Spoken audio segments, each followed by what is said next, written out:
नमस्कार। बस्ती से doctor L Srivastava एक बार फिर आपके बीच में, आपके प्यारे दोस्त इलेक्ट्रो होम्योपैथी के कुछ नए तौर तरीक़ों के साथ। हालांकि तौर तरीके तो आजकल ऑनलाइन वेबिनार और विभिन्न प्रकार के ऑनलाइन क्लासेस में चल रहे हैं, लेकिन मैं अपने निजी अनुभव आपको अपने तरीके से शेयर कर रहा हूँ। सी ग्रुप की मेडिसिन, जैसा कि मैंने आपसे कहा है कि ये टिश्यू रिपेयरिंग मेडिसिन है। फंक्शनल ग्रुप और टिश्यू मेडिसिन के रूप में, फंक्शनल ग्रुप के रूप में आपने विभिन्न औषधियों को पढ़ा है या बर ग्रुप तक, और ये सी ग्रुप की मेडिसिन टिश्यू रिपेयर मेडिसिन है। तो जैसा मैंने आपको बताया था कि C1 एक मास्टर मेडिसिन है टिश्यू फ्लूइड के अंदर काम करने की, और टिश्यू फ्लूइड के साथ उसके न्यूरॉन्स के साथ विभिन्न प्रकार के सेल्स को रिपेयर करने काम मैंने आपको कल बताए थे सी ग्रुप C1 में। और उसमें C1 में हमने आपको बताया था कि उसमें 5 पौधों का मिश्रण किया गया था। C2 में 6 पौधे रखे गए हैं और 2 नए पौधे इसमें रखे गए और 2 पौधे हटा दिए गए। तो जो 2 नए पौधे रखे गए, चूँकि जो मैं आपको 6 पौधे बता चुका हूँ, जिसमें पहला था कैलोफाइलम थैलेकोइडिस, ओनियम मैक्टम, पिम्प्रिनला सेफिफिनिडा, रस्टॉक्स और विंटॉक्सिकम ऑफलेंसिस। इसके अलावा 2 पौधे इसमें मिलाए गए हैं। एक है इकोसिटम एर्वेनस और दूसरा है पेट्रोसिलियम सटाइवम। तो मैं इन 2 पौधों के बारे में आपसे चर्चा करूंगा कि C2 ग्रुप में या C2 के मेडिसिन में इन 2 पौधों को किन विशेषताओं के कारण रखा गया। हालांकि मैं आपको सी ग्रुप की मेडिसिन तो बता रहा हूं, क्योंकि जितने आपने 1, 2, 3, 4 विभिन्न प्रकार के ग्रुपों में मेडिसिन के नाम पढ़े हैं और उनकी एक्टिविटीज़ को पढ़ा है, जो मैंने पिछले क्लास में, जैसे जो फंक्शनल ग्रुप में S2 काम करती है वही टिश्यू ग्रुप में आपकी C2 काम करती है। जो फंक्शनल ग्रुप में S1 काम करती है वही टिश्यू ग्रुप में आपकी C1 काम करती है। इसी तरीके से S3 के लिए C3 है, S4 के लिए आपका C4 है। इस तरीके से एक समावेश किया गया। चूँकि ये टिश्यू मेडिसिन बनाई ही गई, तो टिश्यू मेडिसिन के नाम पर इसको भी उन्हीं वर्गों में विभाजित किया मैटी जी ने, जिन वर्गों में अन्य औषधियों को उन्होंने विभाजित किया था। अभी थोड़ा सा लोगों को अभी भी कन्फ्यूज़न बना हुआ है इलेक्ट्रो होम्योपैथी के सिद्धांत पर, इलेक्ट्रो होम्योपैथी के नामकरण पर, इलेक्ट्रो और होम्यो के शब्दों के अर्थों पर, और या ये कहें कि होम्योपैथी और इलेक्ट्रो होम्योपैथी के अंतर के भ्रमों पर। अभी बहुत से सवाल लोगों के दिमाग में गूंज रहे हैं।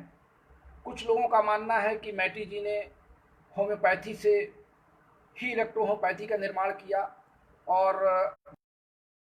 त्वरित गति से कार्य करने के नाते उन्होंने इसको इलेक्ट्रो शब्द चुना, और होम्योपैथी से चूंकि इसको खोज कर लाए थे, इस नाते होमो शब्द उसमें लगाए रखे और इसका पूरा नाम उन्होंने इलेक्ट्रो होम्योपैथी रख दिया। कुछ लोगों ने यह भी कहा कि होम्योपैथी से अत्यधिक लगाव कारण, हाइनमैन जी से उनकी दोस्ती कारण मैटी जी ने इसको होम्यो शब्द लगाए रखा, और ये होम्योपैथी की ही एक परिष्कृत रूप है, या ये कहें कि होम्योपैथी का एक सफलतम रूप है इलेक्ट्रो होम्योपैथी। मैंने अपने पिछले सभी क्लास में इस बात की चर्चा की है कि हमारे नर्वस सिस्टम के अंदर जो एक्सोप्लाज्म है, एक्सोप्लाज्म के बाहर ECF है, यानी एक्स्ट्रा सेलुलर फ्लूइड, और ECF के अंदर एक्सोप्लाज्म या टिश्यू फ्लूइड है। ECF में सोडियम आयन की अधिकता ज़्यादा है और एक्सोप्लाज्म या टिश्यू फ्लूइड में पोटेशियम आयन की क्षमता ज़्यादा है। तो जब कोई मेडिसिन या कोई संदेश हमारे ECF तक लाया जाता है, तो सोडियम आयन उसको तुरंत 1/300 सेकंड के अंदर एक्सोप्लाज्म में उतार करके संबंधित टारगेट सेल तक उसको ले जाते हैं, वहां पे कार्य को संपन्न करते हैं और संपन्न करने के बाद ब्रेन को ये सूचना देते हैं कि हमने कार्य कर लिया है और हम स्वस्थ हो गए हैं। इसका तात्पर्य हुआ कि जो इलेक्ट्रोहोम्योपैथिक औषधि हम एंजाइम्स के रूप में, प्लांट एंजाइम्स के रूप में हम उसको लेते हैं अल्प मात्रा में, चूंकि एंजाइम्स की बहुत ही अल्प मात्रा किसी क्रिया के एक्टिविटीज को रेगुलेट करने के लिए पर्याप्त होती है। हम 4 बूंद, 3 बूंद, 2 बूंद या अधिकतम 10 बूंद जब कोई भी इलेक्ट्रोहोम्योपैथिक मेडिसिन दवा के रूप में लेते हैं तो उस औषधि में अगर 10 बूंद लिया है तो उसमें डिस्टिल वाटर या रेक्टिफाइड स्पिरिट भी हो सकता है, तो ड्रग स्ट्रेंथ उस 10 बूंद में मुश्किल से 1.5 बूंद या 1 बूंद या 1.25 बूंद ही हो। तो बहुत ही अल्प मात्रा में हम जब इस मेडिसिन को शरीर में लेते हैं तो इसके अंदर प्लांट सेल के उपस्थित एंजाइम्स हमारे बॉडी में जाकर के हमारे उस संबंधित टारगेट सेल के एंजाइम्स की प्रतिक्रिया कर देते हैं और इनकी गति इतनी तीव्र होती है क्योंकि ये इलेक्ट्रॉन के मूवमेंट चलते हैं। चूंकि सेल के अंदर साइटोप्लाज्म में भी इलेक्ट्रॉन, प्रोटॉन, न्यूट्रॉन होते हैं तो इलेक्ट्रॉन ही गति करता है, साइटोप्लाज्म के बाहर भी इलेक्ट्रॉन गति करता है, सेल के बाउंड्री वॉल पर भी इलेक्ट्रॉन का ही मूवमेंट अंदर बाहर होता है और सोडियम आयन, पोटेशियम आयन के अंदर भी आदान प्रदान और सूचनाओं का लाना ले जाना या किसी की परमेबिलिटी को पास आउट करना, ये इलेक्ट्रॉन का ही काम है। तो इलेक्ट्रॉनिक मूवमेंट के आधार पर इलेक्ट्रो शब्द लगाया गया। जहां तक होमो शब्द की बात है, होम्योपैथी से लोग इसको जोड़ना चाहते हैं। मेरा यह मानना है कि 1865 में क्लैड बर्नर होम्योस्टैटिस शब्द की पहली डिफिनेशन दी थी और JLMC फ्रैकलैंड के थे जिन्होंने 1917 में एक आर्टिकल पब्लिश किया था और उन्होंने लिखा था कि 1965 में क्लाउडे बर्नर ने यह बताया था कि होम्योस्टैटिस शब्द व्याख्या क्या हो सकती है। In the concept of homeostasis was first defined by Claude Bernard in 1865 as the ability of complex entire body in the entire body, or we can say it is the environment of entire body। या हम ये भी कह सकते हैं कि हमारे शरीर के अंदर के विभिन्न अंगों का जो पर्यावरण है उनके कार्य करने का या उनकी कोशिकाओं के अंदर जो कार्य करने की क्षमता है और आपस का जो सामंजस्य है उसे हम होम्योस्टैटिस कहते हैं। और अगर हम बायोलॉजिकल पॉइंट ऑफ व्यू से भी देखें तो in the process by which the body react to change in water to keep the condition inside the body as we can say temperature और अदर फिजियोलॉजिकल एक्टिविटीज, या हम ये भी कह सकते हैं कि बॉडी के अंदर की फिजियोकेमिकल मैकेनिज्म का बैलेंस स्टडी स्टेट में बनाए रखना होम्योस्टैटिस कहलाता है। तो होम्योस्टैटिस से अर्थात शरीर के सभी अंगों का समस्थापन में कार्य करना, यही होम्योस्टैटिस है।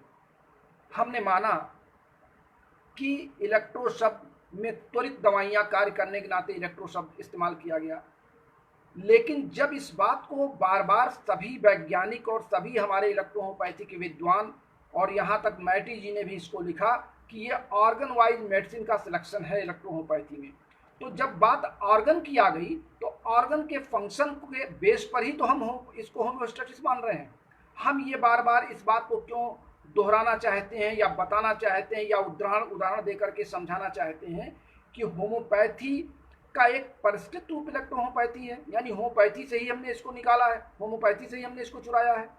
बात वहीं आके फंसेगी कि फिर होम्योपैथी के विद्वान कहेंगे कि ये तो स्वयं कह रहे हैं कि इलेक्ट्रोहोम्योपैथी होम्योपैथी की एक शाखा है या इलेक्ट्रोहोम्योपैथी होम्योपैथी से ही आई है। भाई मैं ये कह रहा हूँ कि इलेक्ट्रोहोम्योपैथी की औषधियाँ ऑर्गन वाइज डिवाइड हैं, तो उन ऑर्गन की विशेषता क्या है, इनको ऑर्गन वाइज डिवाइड क्यों किया गया? इसलिए डिवाइड किया गया कि सभी ऑर्गन्स के अंदर उनके फिजियोलॉजिकल और केमिकल एक्टिविटीज का बैलेंस स्टडी स्टेट में होना चाहिए, और जब हमारा फिजिकल और केमिकल एक्टिविटीज या उसकी मैकेनिज्म स्टडी स्टेट में रहेगा, बैलेंस में रहेगा, तो बॉडी अपने आप रोग मुक्त रहेगी। जब सभी और जब फिजियोलॉजिकल और केमिकल एक्टिविटीज जो हमारे टिश्यू फ्लूइड में होगा तो वहाँ पर पाए जाने वाले ब्लड या लिम्फ के टिश्यू फ्लूइड सभी में मैकेनिज्म बराबर होगा। तो ऐसी दशा में हम समझ सकते हैं कि हमारे इलेक्ट्रो शब्द का अर्थ इलेक्ट्रॉन के मूवमेंट से या इलेक्ट्रॉनिक मूवमेंट से है, जो कोशिकाओं के अंदर कोशिका टू कोशिका या सेल टू सेल जाती है, जिस 1/300 मीटर प्रति सेकंड है। और दूसरा, शरीर के सभी आपस में स्टडी स्टेट में बने रहना, ये होम्योस्टैटिस से लिया गया है। इस नाते डॉक्टर अनिल श्रीवास्तव अपनी इस बात पर कायम है कि इलेक्ट्रो होम्योपैथी में इलेक्ट्रो शब्द इलेक्ट्रॉनिक मूवमेंट, होम्यो शब्द होम्योस्टैटिस से लिया गया है। इसीलिए इसकी स्पेलिंग हम लोगों ने करेक्ट किया था कि HOMEO, और होम्योपैथी में स्पेलिंग है HOMO। होमो मीन सेम और होम्यो मीन है स्टेबिलिटी, कॉन्स्टेंटी, सिमिलरिटी, कई अर्थ उसके हैं। तो जब हम इस बात को पूरा इलेक्ट्रोहोम्योपैथी समाज इसको कह रहा है कि अब ये ऑर्गन वाइज मेडिसिन है, कम से कम की खुशी है कि हमारे और रमाशंकर जी के इस कॉन्सेप्ट को कि ये ऑर्गन वाइज मेडिसिन है अब लोग मानने लगे हैं। अभी तक तो लोग ऑर्गन वाइज मेडिसिन का कोई बात ही नहीं करते थे।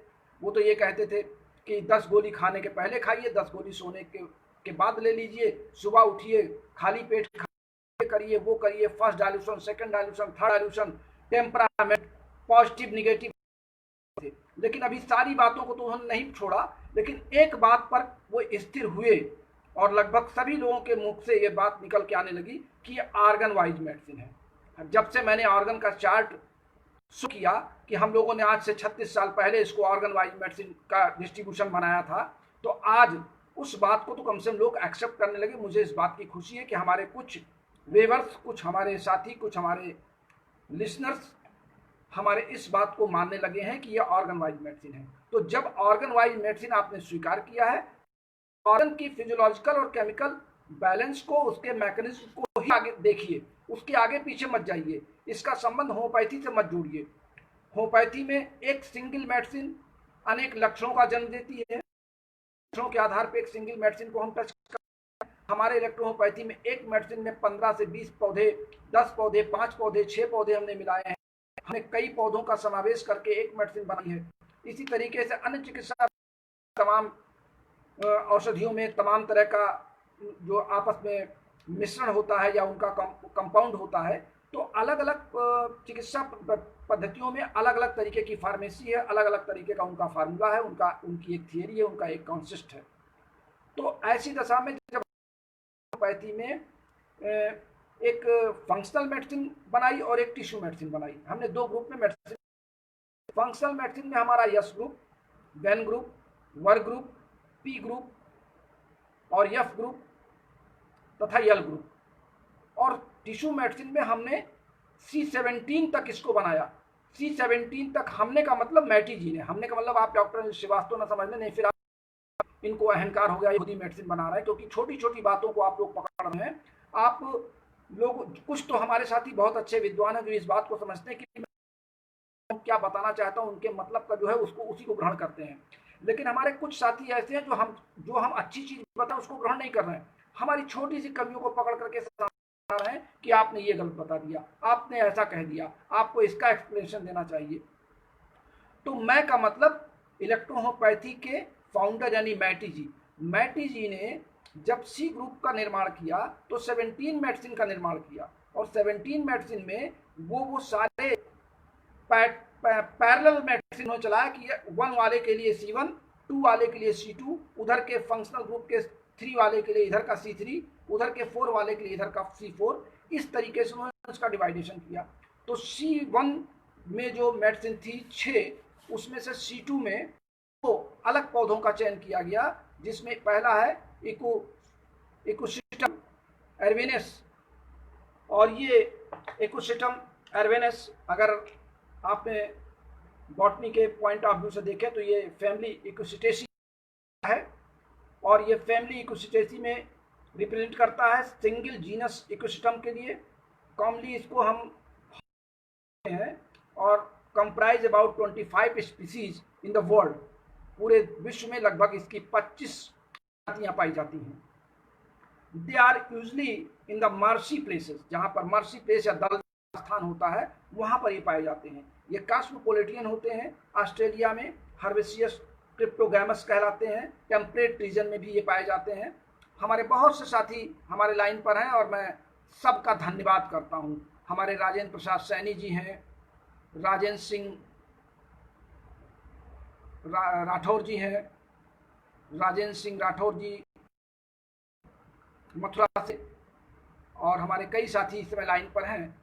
मैं सबका आभार व्यक्त करता हूँ। आप सब बड़ी बेसब्री से मेरे इस क्लास का इंतजार करते हैं और जिस दिन मैं क्लास नहीं लेता हूँ मुझे कष्ट भी होता है। तो इकोसिस्टम का जो डिस्ट्रीब्यूशन है ये ऑस्ट्रेलिया में नहीं पाया जाता है, एक्सेप्ट ऑस्ट्रेलिया। ऑस्ट्रेलिया को छोड़ के शेष जगहों पर ये सारे देशों में पाया जाता है। हम इसके अपर पार्ट को मेडिसिन के रूप में यूज करते हैं। इसकी हॉस्टल लाइक अंडरग्राउंड होती है।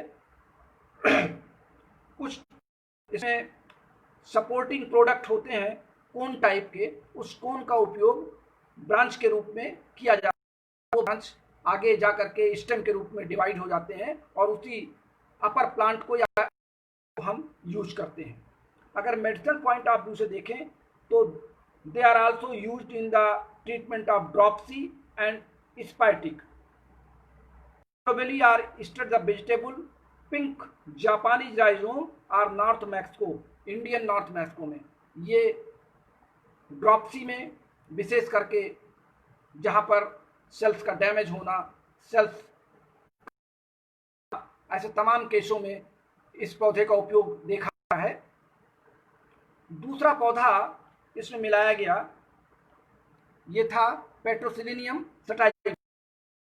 पेट्रोसिलियम सटाइवम फैमिली अम्लीफेरी का पौधा है और ये साउथ यूरोप, एशिया और माइनर पार्ट ऑफ यूरोप में भी पाया जाता है। ये वेल नोन गार्डन प्लांट कहलाता है। लगभग 9 इंच ये लंबा होता है। लीव्स इसकी ट्राइपिनेटली कंपाउंड होती हैं।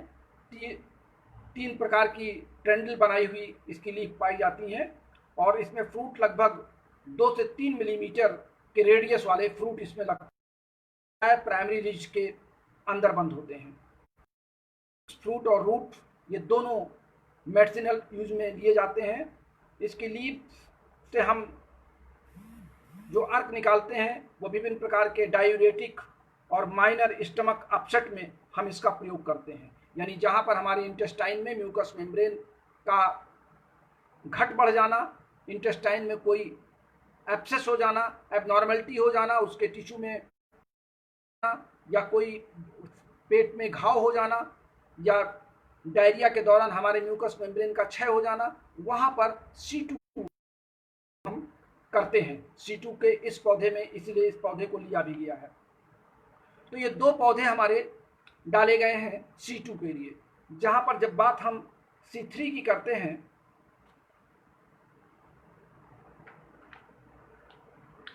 C3 में केवल एक पौधा अलग किया गया और उसका नाम है डैफ्ने मेजोरियम।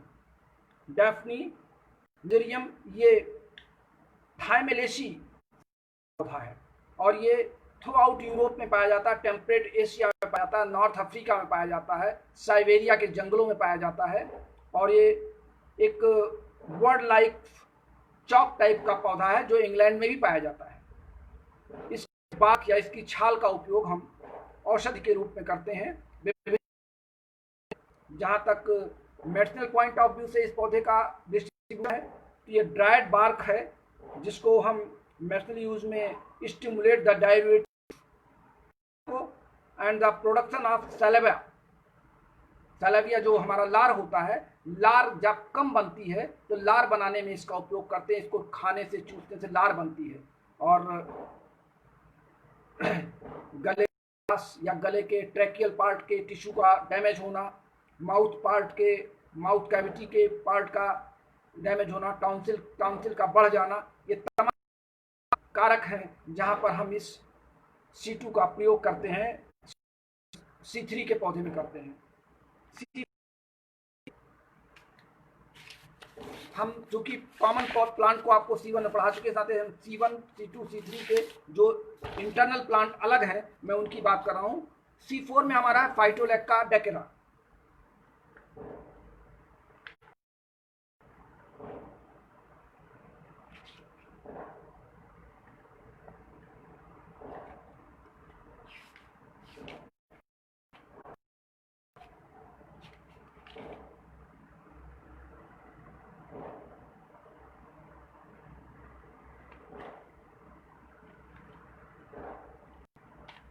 फाइटोलैक्का डेकेरेंड्रा ये फैमिली फाइटोलैकेसी का पौधा है और ट्रॉपिक रीजन में अमेरिका के विभिन्न पार्टों में ये पाया जाता है। ये एक बहुत ही सिंपल हर्ब है, रेडिश होता है, ब्लैक बैरियर इसमें पाए जाते हैं। बार्क इसका बहुत पतला होता है, इसका छिलका बहुत पतला होता है और इसके फ्रूट और रूट मेडिसिनल यूज में प्रयोग किए जाते हैं। ये C4 का पौधा है। C3 में हमने आपको बताया कि एक पौधा अलग किया गया जिसे डायफेजियम कहा गया और C4 में एक अलग पौधा किया गया हमने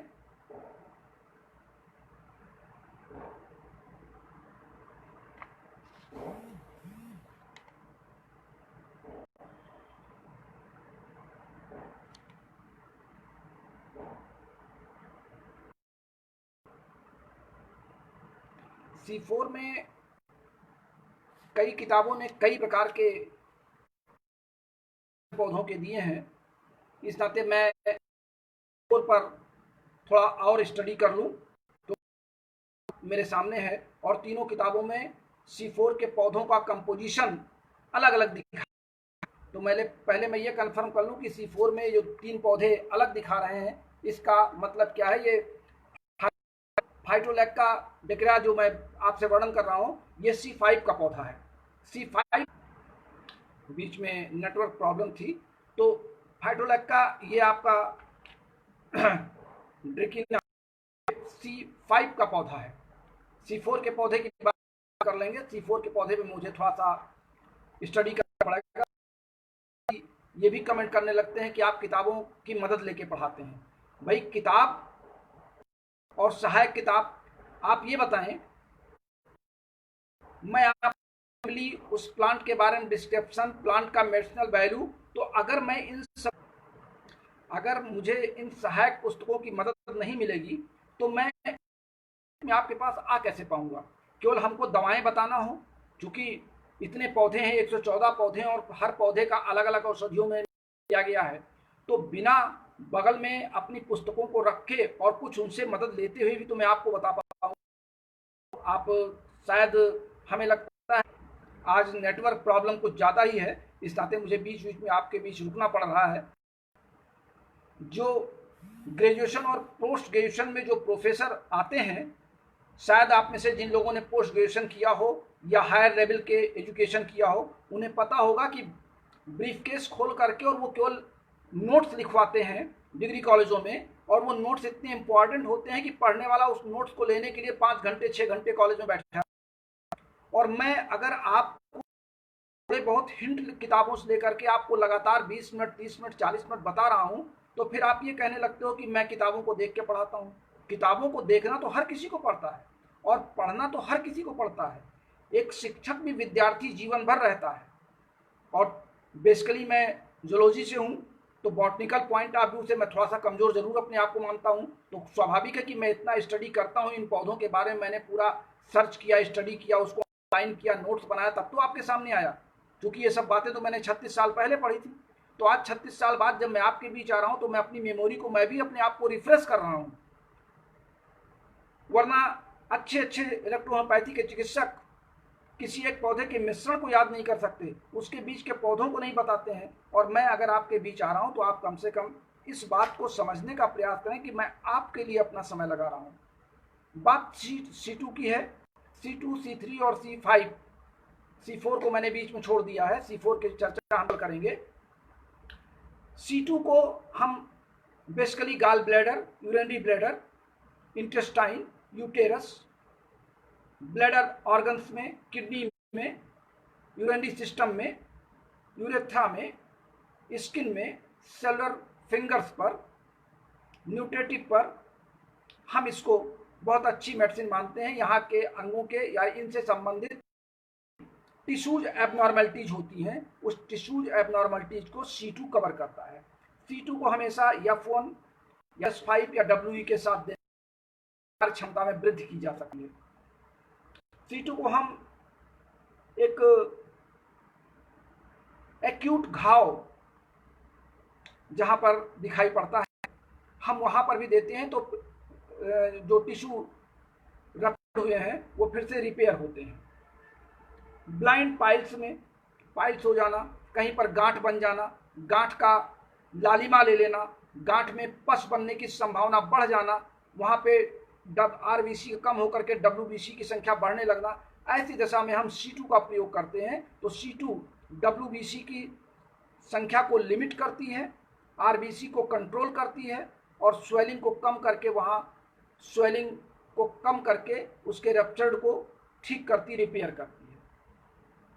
C3 की बात अगर हम करें तो C3 बेसिकली RBC की मेडिसिन है, यानी RBC के जो सेल्स हैं जिसे हम एरिथ्रोसाइट कहते हैं, RBC, WBC और प्लेटलेट्स, इनकी कंप्लीट ब्लड की, यानी C3 ब्लड की मेडिसिन है, ब्लड कंपोजिशन की मेडिसिन है। तो हमको कुल मिलाकर के हम ये मानते हैं कि स्पाइनल नर्व में, क्रेनियल नर्व में, हमारे लिम्फ नोड में, ग्लैंड्स में, लिम्फेटिक चैनल में, ये एंटीप्यूरेटिक कैपिलरीज की में, वेसल्स में, वेंस में, जहाँ पर भी ब्लड का सर्कुलेशन की बात है, हमारे बोन मैरो में, वहाँ सब पर C3 का प्रयोग होता है। जब हमको ये लगे कि यहाँ पर ब्लड की खराबी या ब्लड के किसी एक्टिविटीज से ये रोग डेवलप हो रहा है, या ये हमारा इंडिकेशन या हमारा इशारा जा रहा है रोगी की शिकायतों पर, अगर हमको लगता है, जैसे सपोज कीजिए कि किसी को खुजली होती है लगातार, तो खुजली लगातार हो रही, इसका मतलब कि ब्लड में कहीं पर इम्प्योरिटी है।